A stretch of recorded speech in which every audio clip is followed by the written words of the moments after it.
Kā iegūt sienu nūjiņu? Senais. Tad raksts. Visvienkāršāk ņemam labu sienu bez pelēm.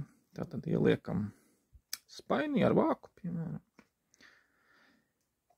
Siltu ūdeni. Liekam siltumā 3 līdz 5 dienas. Pēc tam pārlējam iegūto šķidrumu tīrā burkā. Ja to gribam veselības nolūkos, tad tur neko nepievienojam. Ja augiem, tad varam tur vito pēc instrukcijas. Un tas ir, piemēram, trešdaļu vāciņu uz to burku. Un mēlās 20 gramu uz litru. Vai cukurs.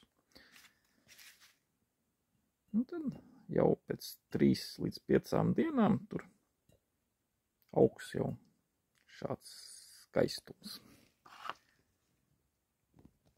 Patīkama tā sienu nūjiņas smarža arī jau ir pilnībā gatavs lietojums.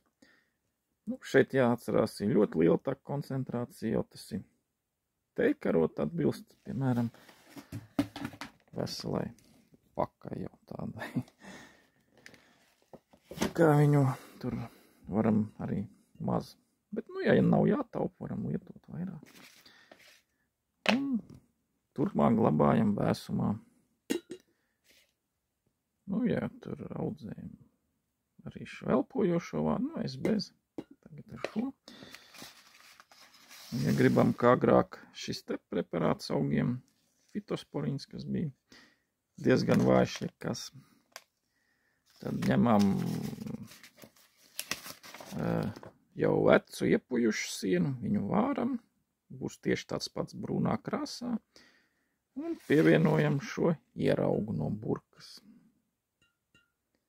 Un, nu, ceram, ka iznāks tam, jo parasti tie vārītie tur brāķis lielākā daļa ir iznācis. Bet, nu, tā kā